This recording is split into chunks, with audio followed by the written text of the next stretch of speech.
Hello साथियों, नमस्कार। एक ही ऑनलाइन क्लास में आपका हार्दिक स्वागत है। आज मैं आप लोगों के बीच साथियों प्रागैतिहासिक चित्रकला से संबंधित पार्ट 3 वीडियो लेके आया हूँ साथियों।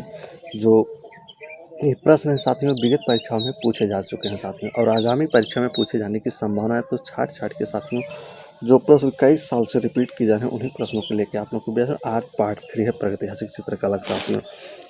तो चलते हैं साथियों, स्टार्ट करते हैं। वीडियो आप लोगों को अच्छा लगे तो वीडियो को लाइक सब्सक्राइब कमेंट जरूर करिए। जो नए व्यूअर्स हैं चैनल को जरूर से जरूर वो सब्सक्राइब कर ले साथियों। तो आज का जो पहला प्रश्न है साथियों, सिंध घाटी की सभ्यता के उत्खनन से कौन सा पुरातात्विक संबंधित है? कारक सिंध घाटी सभ्यता से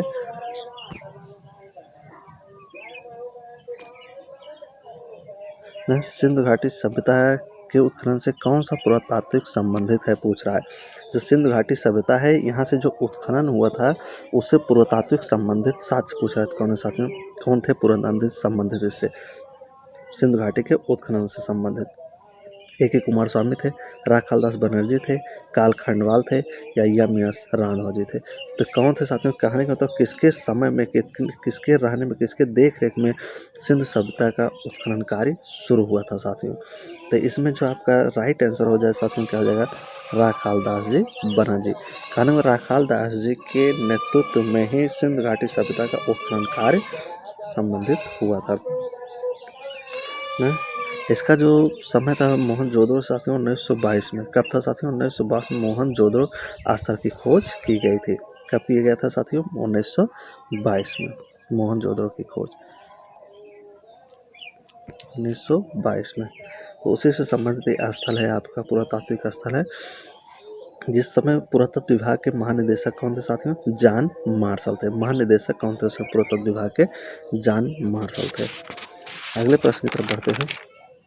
अगला जो आपका प्रश्न है, सिंध सभ्यता की खोज किसने की थी? कहा कि जो सिंध सभ्यता है इसकी खोज किसने की थी? रुद्र दमन ने, राय बहादुर शाही ने, प्रतिहार नरेश भोज ने, गौतमी बाल श्री ने। तो सिंध सभ्यता की खोज पूछ रहा है, सिंध सभ्यता की खोज किसने की थी साथियों? 4 ऑप्शन है। ये देखिए पीजीटी परीक्षा 2013 में भी यह प्रश्न पूछा गया है। तो इसमें जो आपका सिंध सभ्यता की खोज का श्रेय जाता है साथियों किसे जाएगा? राय बहादुर दयाराम साहनी को जाएगा। किसको जाता है? राय बहादुर दयाराम साहनी को जाता है सिंध सभ्यता की खोज करने का श्रेय। दयाराम साहनी ने वर्ष 1921 में पुरातत्व विभाग महानिदेशक सर जॉन मार्शल के निर्देशन में यह कार्य किया था साथियों। उस समय के निर्देशक कौन थे? महानिदेशक पुरातत्व विभाग के तो सर जॉन मार्शल थे साथियों। ना हड़प्पा नगर के स्थल की जो खुदाई देखा जाए तो 1927 ईस्वी में की गई थी। हड़प्पा नगर जो थी उसकी जो खुदाई हुई थी 1927 में की गई थी हड़प्पा नगर खुदाई। ना इसका जो विकास होता साथियों सिंधु घग्गर हागड़ा नदी के किनारे हुआ था। मोहनजोदड़ो से जो स्थान प्राप्त हुए साथी मोहनजोदड़ो में जैसे कालीबंगा, लोथल, धौलावीरा, राखेड़ी और हड़प्पा ये प्रमुख केंद्र है उस समय प्रागैतिहासिक चित्रकला से। मोहनजोदड़ो के समय ये जो है प्रमुख स्थान जैसे जो मोहनजोदड़ो हड़प्पा से जैसे कालीबंगा, लोथल, धौलावीरा, राखेड़ी और हड़प्पा है साथियों। अगले प्रश्न की तरफ बढ़ते हैं। सिंधु घाटी सभ्यता में चित्र अवशेष ज़्यादातर किस रूप में प्राप्त हुए हैं? सिंधु घाटी सभ्यता में चित्र अवशेष ज़्यादातर किस रूप में प्राप्त हुए हैं? बर्तन के, भित्तिचित्र के, पांडुलिपि के या इनमें से कोई नहीं। तो सिंधु घाटी सभ्यता में चित्र अवशेष ज़्यादातर किस रूप में प्राप्त होते हैं? तो सिंधु घाटी सभ्यता की बात कर रहा साथियों, तो यहाँ सिंधु घाटी सभ्यता में जो होगा यहाँ पे क्या हो जाएगा? बर्तन के रूप में सबसे ज़्यादा चित्रकारी देखने को मिलती है। जो बर्तन पर चित्रकारी की जाती थी साथियों, लाल रंग और काले रंग से जो चित्रकारियाँ की जाती थी सिंधु घाटी सभ्यता में। अगला, सिंधुवासी किस वृक्ष की पूजा करते थे? जो सिंधुवासी थे ये किस वृक्ष की पूजा करते साथियों? सिंधुवासी जो थे किस वृक्ष की पूजा करते थे? पीपल वृक्ष, नीम वृक्ष, बरगद वृक्ष या समी वृक्ष। टीजीटी परीक्षा 2021 में भी साथियों यहाँ प्रश्न पूछा गया, सिंधुवासी किस वृक्ष की पूजा करते हैं? जितने भी प्रश्न साथियों कहीं न कहीं परीक्षाओं में पूछे गए। इसके पहले जल परिषद टीजीटी परीक्षा 2021 में मित्र पूछा गया है। यहाँ सिंधु घाटी सभ्यता में जो बर्तन वाला है ज़्यादातर किस पर चित्रकारी की गई सिंधु घाटी में, तो बर्तनों पर की गई थी साथियों। अगला सिंधुवासी किस वृक्ष की पूजा करते हैं, तो ये पीपल वृक्ष की पूजा करते थे। किसके वृक्ष की पूजा करते हैं साथियों, पीपल वृक्ष की पूजा करते थे। अगला है आपका भारतीय कला का सबसे प्राचीन केंद्र क्या है। भारतीय कला का सबसे प्राचीन पूछ रहा है केंद्र कौन सा है। अजंता है, महाबलीपुरम है, सिंधु घाटी की सभ्यता है या खजुराहो है। तो भारतीय कला का सबसे प्राचीनतम के साथियों यह 1999 में यह प्रश्न पूछा जा चुका है ना, इसके बाद भी यह प्रश्न पूछा गया है। तो भारतीय कला का सबसे प्राचीन केंद्र यहाँ पे क्या होगा, तो सिंधु घाटी की सभ्यता होगा। क्या होगा साथियों, सिंधु घाटी की सभ्यता। अगले प्रश्न पर बढ़ते हैं। सिंधु घाटी की कला का परिज्ञान होता है। सिंधु घाटी कला का परिज्ञान कब से होता है, कह रहा है कि हमको ज्ञान सिंधु घाटी कला जो होती है, सिंधु घाटी में जो कलाकारी की जाती है तो उसका ज्ञान कब से कब हुआ है ना। हड़प्पा कला से, मोहनजोदड़ो की कला से, उपयुक्त दोनों स्थान से, इनमें से कोई नहीं। तो देखिए ये भी परीक्षा 2020 में पूछा गया था, तो उत्तराखंड में, उत्तराखंड जीआईसी प्रवक्ता के लिए पूछा गया है। तो सिंधु घाटी की कला का परिज्ञान होता है तो कहाँ होता है साथियों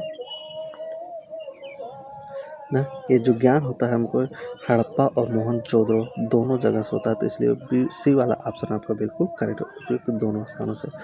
अगला है हड़प्पा संस्कृति के अवशेष कहाँ पर स्थित हैं साथियों। कह रहा है कि जो हड़प्पा संस्कृति के अवशेष कहाँ पर स्थित है, तो देखिए टीजीटी परीक्षा 1999 में पूछा गया, नेपाल, चीन, पाकिस्तान, अफगान। हड़प्पा संस्कृति के अवशेष कहाँ पर स्थित है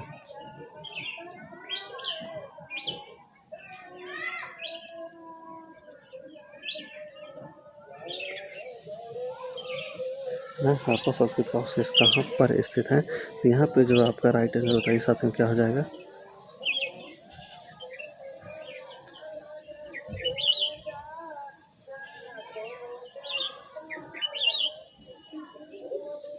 ये बहुत ही जोरदार क्वेश्चन से देखा जाए तो यहाँ पे सिंधु घाटी सभ्यता के लगभग 1400 स्थलों की खोज हो चुकी है, जिसमें से केवल 2 स्थल अफगानिस्तान से प्राप्त हुए थे। हड़प्पा संस्कृति के अवशेष मुख्यतः पाकिस्तान से ही प्राप्त हुए हैं। तो ये कहाँ से जाएगा साथियों, तो यहाँ पाकिस्तान वाला आपका बिल्कुल राइट आंसर सही हो जाएगा, पाकिस्तान से। तो हड़प्पा और मोहनजोदड़ो का है पाकिस्तान में। अगला है आपका बैल की प्रसिद्ध आकृति मोहनजोदड़ो में किस रूप में मिलती है। कह रहा है कि बैल की जो प्रसिद्ध आकृति है ये मोहनजोदड़ो में किस रूप में मिलती है साथियों, किस रूप में मिलती है बैल की प्रसिद्ध आकृति मोहनजोदड़ो से किस रूप में मिलती है। पाषाण शिल्प, भित्तिचित्र, ताम्रमुहर या टेराकोटा शिल्प। तो देखिए टीजीटी परीक्षा 2021 में पूछा जा चुका है साथियों यह प्रश्न, बैल की जो प्रसिद्ध आकृति मोहनजोदड़ो में किस रूप में मिलती है।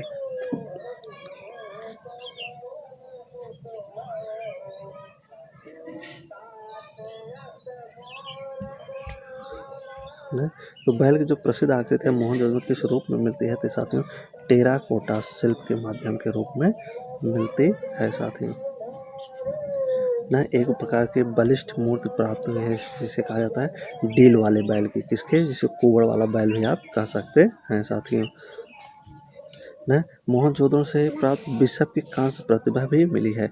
वृषभ यानी बैल के कांसे की बनी प्रतिमा भी मिली हुई है साथियों। अगला है आपका सिंधु घाटी से चित्रांकन के उदाहरण मिले हैं। हरक सिंधु घाटी से चित्र करने के उदाहरण कहाँ से मिले, कागज पर, दीवार पर, कपड़े पर या पात्रों पर। सिंधु घाटी सभ्यता की बात कर रहे हैं। देखिए प्रगतिहासिक चित्रकला से आगे हम बढ़ के आगे हैं, सिंधु घाटी, हड़प्पा, मोहनजोदड़ो यहाँ से चल रहे हैं साथियों। तो सिंधु घाटी से चित्रांकन के उदाहरण मिलते हैं कागज पर, दीवारों पर, कपड़ों पर या पात्रों पर। तो सिंधु घाटी में है चित्र कहाँ उदाहरण ज़्यादा मिले हैं चित्रों के साथियों, तो ये जो आपके मिले हैं पात्रों पर बने हुए मिलते हैं। जैसे अभी आपने बर्तन सुने, मिट्टी के जो बर्तन बनते थे उन्हीं बर्तनों पर ही चित्रकारी के साथ देखने को मिलता है। शायद तिरछी, आड़ी, खड़ी रेखा इस तरह से बनाकर चित्रांकन करते थे। मोहनजोदड़ो से प्राप्त चित्रित मृदभांड में मिट्टी के बर्तन कुम्हार की चाक पर चिकनी मिट्टी से बना हुआ मिलता है साथियों। यहाँ पे अंगुलियों से भी उस पर चित्रकारी की जाती है और रंग लगाकर भी यहाँ पे काम किया जाता है, और कुछ ज्यामितीय आकृतियाँ भी बनी हुई मिलती हैं साथियों। अगला है देखिए हर जगह यूपी पीसीएससी पूछा गया है। 2018 में उत्तराखंड जीआईसी में भी ये प्रश्न पूछा गया है। तो मोहनजोदड़ो की नर्तकी किस नर्तकी में कास्ट की गई है? करेक्ट, मोहनजोदड़ो की जो नर्तकी है किस तकनीक में कास्ट की गई, तो किस तकनीक में बनाई गई, कहने का मतलब उसकी ढलाई की गई, बनाई की गई किस तकनीक? फाइबर ग्लास कास्टिंग में, सीमेंट कास्टिंग में, पेपर पाल्स कास्टिंग में, ढोकरा कास्टिंग में। तो मोहनजोदड़ो की जो नर्तकी थी किस तकनीक में बनाई गई है साथियों ना? तो इसका जो तकनीक होगा यहाँ साथियों ढोकरा कास्टिंग तकनीक में। तो आप लोग जानते हैं मोहनजोदड़ो की जो नर्तकी की मूर्ति थे कांसे की थी, तो कांसे की क्या थे ढलाई करके इसको बना, तो इसी को ढोकरा कास्टिंग में कहा जाता है साथियों ना। ढोकरा धातु कास्टिंग तकनीक अपनाई गई थी। इस प्रक्रिया में मोम निकालकर निर्माण करने की विधि भी अपनाई जाती है ढोकरा तकनीक के अंतर्गत। अगला है मोहनजोदड़ो की नर्तकी कहाँ पर संग्रहित है? बहुत ही बढ़िया प्रश्न साथियों। करेक्ट, मोहनजोदड़ो से जो नर्तकी मिली थी आपकी वो कहाँ पर संग्रहित है ना? नर्तकी कहाँ से मिली थी साथियों? मोहनजोदड़ो से। ये पूछ रहा है किस संग्रहालय में ये रखी गई है? तो राष्ट्रीय संग्रहालय दिल्ली, भारत का भवन वाराणसी, पटना संग्रहालय पटना, मथुरा संग्रहालय मथुरा। तो कहाँ पे रखी गई है साथियों ये देखिए, बताइए कमेंट में। तो टीजीटी परीक्षा 2021 में भी जस्ट पूछा गया था साथियों, तो मोहनजोदड़ो की नर्तकी कहाँ पर संग्रहित है साथियों ना? तो इसका जो राइट आंसर होगा साथियों राष्ट्रीय संग्रहालय नई दिल्ली हो जाएगा। क्या हो जाएगा? राष्ट्रीय संग्रहालय नई दिल्ली में नर्तकी की जो मूर्ति रखी गई है किस संग्रहालय में? तो राष्ट्रीय संग्रहालय नई दिल्ली में रखी गई है। अगला है आपका मोहनजोदड़ो से प्राप्त दाढ़ी वाले, क्या कह रहा है कि मोहनजोदड़ो से प्राप्त दाढ़ी वाले आदमी ना, दाढ़ी वाले आदमी और तांबे की नर्तकी, तांबे या कांसे की नर्तकी कहाँ संग्रहित है? तो भारतीय कला संग्रहालय कोलकाता में, मथुरा संग्रहालय में, राष्ट्रीय संग्रहालय नई दिल्ली या पटना संग्रहालय में। तो बताइए इसका आंसर देखिए क्या होगा साथियों, थोड़ा दिमाग आप लगाइए ना। तो सेम वही क्वेश्चन है, इसमें थोड़ा ही दाढ़ी वाला आदमी और बढ़ा दी गई। दोनों से ये दोनों चित्र, दाढ़ी वाला आदमी और तांबे की नर्तकी न नृत्यांगना की मूर्ति, ये दोनों मोहनजोदड़ो से मिले और दोनों को ही राष्ट्रीय संग्रहालय नई दिल्ली में रखा गया है। अगला है आपका देखिए 2015 में पूछा गया था आरपीएससी परीक्षा एग्जाम में। अगला नाव को ठिकरे पर उल्लिखित चित्र प्राप्त हुआ है। क्या कह रहा है कि नाव पर ठिकरे न, नाव को ठिकरे पर उल्लिखित चित्र प्राप्त हुआ है। तो कहाँ से हुआ नाव के ठिकरे पर उल्लिखित चित्र? हड़प्पा से, मोहनजोदड़ो से, लोथल से या कुल्लू से ना। तो उत्तराखंड में पूछा गया एलटी ग्रेड की परीक्षा 2020 में साथियों नाव के ठिकरे पर से चित्र कहाँ से प्राप्त हुआ है? हड़प्पा से, मोहनजोदड़ो से, लोथल से या कुल्लू से। तो कहाँ से प्राप्त हुआ था नाव के ठिकरे वाला जो चित्र साथियों? ये आपके मोहनजोदड़ो से हो जाएगा। अगला है मोहनजोदड़ो से प्राप्त मार्तिका देवी की मूर्ति का माध्यम क्या है? करेक्ट, मोहनजोदड़ो से जो एक प्राप्त मूर्ति है मातृका देवी या मातृ देवी आप कह सकते हैं, क्या कहेंगे? मातृ देवी की मूर्ति का माध्यम पूछ रहा है कि किस, ये जो मूर्ति है मातृ देवी की मूर्ति है मोहनजोदड़ो से मिली है, इसका माध्यम क्या, किस माध्यम में बना है? सीमेंट का बना हुआ है, बलुआ पत्थर का बना है, कांसा का या टेरा कोटा का? तो किस माध्यम में साथी ये मूर्ति बना हुआ है? मातृ देवी की जो मूर्ति है किस माध्यम बनी है? तो ये जो आपकी मूर्ति बनी साथियों टेरा कोटा माध्यम में बनी हुई है साथियों न। बृहदाकारी प्रतिमा है और टेरा कोटा माध्यम में बनाई हुई है। अगला है मदर गॉडेस की मूर्ति किस माध्यम में है? ये जो मदर गॉडेस है इसकी मूर्ति किस माध्यम में है साथियों? ब्रांज में, सिल्वर में, टेराकोटा में या मार्बल? तो मूर्ति किसकी है? मदर गॉडेस ना। मदर गॉडेस क्या है? एक मूर्ति है, इसका माध्यम पूछा किस माध्यम में बना हुआ है? ब्रॉन्ज, सिल्वर, टेराकोटा, मार्बल ना। तो मदर गॉडेस की जो मूर्ति है इसका जो माध्यम साथी है टेराकोटा माध्यम में बना। टीजीटी परीक्षा 2004 में देखिए साथी प्रश्न पूछा गया। अगला है आपका इनमें से कौन हड़प्पा सभ्यता का हिस्सा नहीं है? क्या कहा? इनमें से कौन हड़प्पा सभ्यता का हिस्सा नहीं है? सार्वजनिक स्नानागार, पकी हुई मिट्टी का उपयोग, बौद्ध मंदिर, डाकयार्ड, नौका घाट। तो सिंधु सभ्यता का इसमें से कौन सा स्थान नहीं है? सभ्यता का हिस्सा नहीं है तो कौन सा नहीं है साथियों? देखिए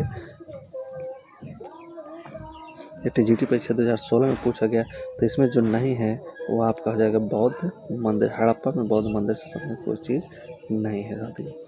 अगला है हड़प्पा सभ्यता इनमें से किसके लिए प्रसिद्ध है?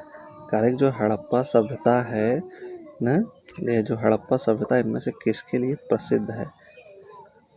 पटचित्र के लिए, ईंटों के उपयोग के लिए, गुफाओं के चित्र के लिए, लघु चित्रकारी के लिए। तो हड़प्पा की बात किया जा रहा है साथियों। तो हड़प्पा में इसमें से जो सबसे ज़्यादा उपयोग की बात की गई है इनमें से किसके लिए प्रसिद्ध है?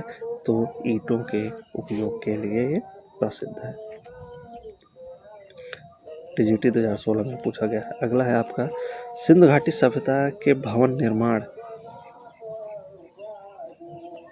में, सिंधु घाटी सभ्यता के भवन निर्माण में कौन सी असामग्री प्रयुक्त की गई है? करेक्ट, सिंधु घाटी सभ्यता का जो भवन निर्माण है, मकान जो बने हुए उनमें सामग्री कैसी प्रयुक्त की गई है?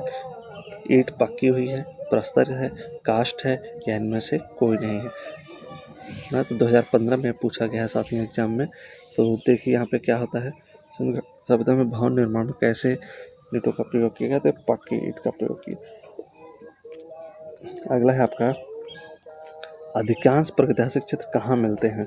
अधिकांश जो प्रागैतिहासिक चित्र हैं कहाँ मिलते? मंदिरों में, महलों में, गुफाओं में, या बिहारों में ना। अधिकांश जो प्रागैतिहासिक चित्र आपको मिलेंगे साथियों कहाँ मिलेंगे? ये गुफाओं में मिलते हैं। अगला है आपका दक्षिण भारत का कौन सा केंद्र प्रागैतिहासिक चित्रों के लिए मशहूर है? कह रहा है ना कि दक्षिण भारत का कौन सा केंद्र है, क्या कह रहा है, कौन सा केंद्र है जो प्रागैतिहासिक चित्रों के लिए मशहूर है? प्रश्न समझ में आ रहा है आप लोगों को? दक्षिण भारत का कौन सा केंद्र है जो प्रागैतिहासिक चित्रों के लिए प्रसिद्ध है? दक्षिण भारत के विषय पूछ रहा है, वो स्थल कौन है जो प्रागैतिहासिक चित्र के लिए मशहूर है? बेलारी है, लोथल है, मद्रास है, कर्नाटक है ना। तो टीजीटी परीक्षा 2010 में पूछा गया साथियों। तो यहाँ पे जो आपका राइट आंसर होगा क्या हो जाएगा? कमेंट करिए आप लोग। उम्मीद है कि वीडियो और प्रश्न आप लोगों को अच्छे लग रहे होंगे साथियों। तो आप प्रश्न को भी अच्छी तरीके से आप लोग समझ पा रहे होंगे। तो चलते हैं, दक्षिण भारत का कौन सा केंद्र है जो प्रागैतिहासिक चित्रों के लिए मशहूर है? तो आपका यहाँ पे क्या आ जाएगा? बेलारी। क्या हो जाएगा साथियों? बेलारी। बेलारी जो है ये दक्षिण भारत की क्या है? एक गुफा है और प्रागैतिहासिक काल की है साथियों। यहाँ से भी बहुत सारे मात्रा में चित्र प्राप्त होते हैं। यह स्थान जो है उत्तर पाषाण युग के मानव का प्रमुख केंद्र माना जाता है। सर्वप्रथम यह फासट ने बेलारी के निकट प्रागैतिहासिक चित्रों की खोज का विवरण प्रस्तुत किया था। कब? 1892 में ना, 1892 में। यह फासट कौन थे? यह फासट ने बेलारी के शिला चित्रों की खोज की थी 1892 में साथी। अगला है आपका बिल्ला सरंगम गुफा किस राज्य में स्थित है? ये जो बिल्ला सरंगम गुफा है किस राज्य में स्थित? सबसे पहले प्रश्न इसमें एक बन रहा है बिल्ला सरंगम क्या है? तो बिल्ला सरंगम क्या है? गुफा है। और किस राज्य में है? दूसरा क्वेश्चन बना, केरल में, तमिलनाडु में, गोवा में, या मध्य प्रदेश में? पीजीटी परीक्षा 2010 में पूछा गया है कि बिल्ला सरंगम गुफा किस राज्य में स्थित है ना। तो यहाँ पे देखा जाए साथियों, तो यहाँ पे जो ऑप्शन दिया गया इसमें से कोई ऑप्शन इसमें से मिल ही नहीं रहा है। न केरल है, न तमिलनाडु है, न गोवा है, न मध्य प्रदेश है ना। तो यहाँ से अगर बिल्ला सरंगम की गुफा देखा जाए तो आंध्र प्रदेश के कुर्नूल जिले में है। कहाँ है साथियों? आंध्र प्रदेश में। कहाँ है? आंध्र प्रदेश में है। कहाँ है? आंध्र प्रदेश के कुर्नूल जिले में है। तो ये ऑप्शन आपका सही होगा, आंध्र प्रदेश में। बिल्ला सरंगम जो गुफा है आंध्र प्रदेश के कुर्नूल जिले में स्थित है ना। यहाँ जो इसकी जो खुदाई हुई थी साथियों, जांच के जो नमूने मिलते हैं 1970 के दशक में जांच किया गया था। यहाँ चुना गया था क्योंकि यहाँ कई जानवरों के जीवाश्म भी प्राप्त होते हैं और पुरातात्विक भंडार भी यहाँ से मिले बिल्ला सरंगम से। तो 1970 में कब इसका खोज किया गया? तो 1970 बिल्ला सरंगम का। तो यहाँ कई पुरातात्विक भंडार मिलते हैं और जानवरों के जीवाश्म यहाँ से प्राप्त होते हैं। अगला है मोहनजोदड़ो स्नानागार के पूर्व दिशा में स्थित स्तूप का निर्माण किस काल में किया गया था? करेक्ट, मोहनजोदड़ो स्नानागार के पूर्व दिशा में एक स्तूप है। क्या है? एक स्तूप है। उसका निर्माण किस काल में किया गया था साथियों। तो खूब ये प्रश्न पूछा जाता है साथियों, टीजीटी पीछे 2005 में कई बार रिपीटेड क्वेश्चन हो चुके हैं। कुषाण काल में, शुंग काल में, मौर्य काल में या सातवाहन काल। तो किस काल में मोहनजोदड़ो का स्नानागार के पूर्व दिशा में कह रहा है, मोहनजोदड़ो का जो स्नानागार है इसके पूर्व दिशा में एक स्तूप है, तो उसका निर्माण किसने कराया था, यही प्रश्न पूछ रहा है। तो दिशा में स्तूप था, इसका निर्माण किसने कराया था, किस काल में हुआ था। तो इसका जो निर्माण होता कुषाण काल में होता। कब हुआ था साथियों इसका निर्माण, कुषाण काल में इसका निर्माण हुआ था साथियों, है, क्योंकि इस टीले पर कुषाण काल का स्तूप बना हुआ मिलता है साथियों। और स्नानागार तथा सभा भवन या यहाँ पुरोहितों के आवास भी बने हुए मिलते हैं मोहनजोदड़ो में। अगला है भारत में पाषाण काल डैश डैश, क्या कह रहा है, भारत में पाषाण काल में खाली स्थान है तक माना जाता है। तो कह रहा है कि भारत में पाषाण काल का समय है कितने से कितने समय तक माना जाता है, 2000 ईसा पूर्व, 4000 ईसा पूर्व, 6000 ईसा पूर्व या 1000 ईसा पूर्व। तो कब माना जाता है इसका समय, तो इसका जो समय देखें टीजीटी परीक्षा 2021 में भी हाल में ही पूछा गया था प्रश्न साथियों। तो भारत में मध्य पाषाण काल का जो समय था 600 ईसा पूर्व। तो क्या हो जाएगा यहाँ पे 600 ईसा पूर्व आपका बिल्कुल करेक्ट हो जाएगा। तो ये रहे साथियों आज के इम्पॉर्टेंट प्रश्न साथियों। उम्मीद है कि सभी प्रश्न आप लोगों को समझ में आए होंगे, कंटेंट भी अच्छा लगा होगा, और वीडियो को जैसा हो आप लाइक करें, सब्सक्राइब करें। इस तरह से वीडियो क्वेश्चन आपको लाया जाए, वन लाइनर लाया जाए या कंटेंट ना बताया जाए, जैसा हो आप कमेंट में जरूर करके बताएं। अगर वीडियो अच्छा लगे तो लाइक और सब्सक्राइब कमेंट करिए और अधिक से अधिक मित्रों के पास शेयर करिए। इस फ्री क्लास का फिर वो लाभ उठा सकें। रोज़ाना आपको 7:30 से 8 बजे तक की वीडियो रोज डेली सुबह आपको मिलता है साथियों। तो पूरी टीजीटी पीजीटी की पूरी तैयारी हम विधिवत आपको कराएंगे साथियों। तो चलते हैं, जब तक नेक्स्ट वीडियो लेके आएंगे तब तक के लिए best of luck. So thank you, धन्यवाद साथियों।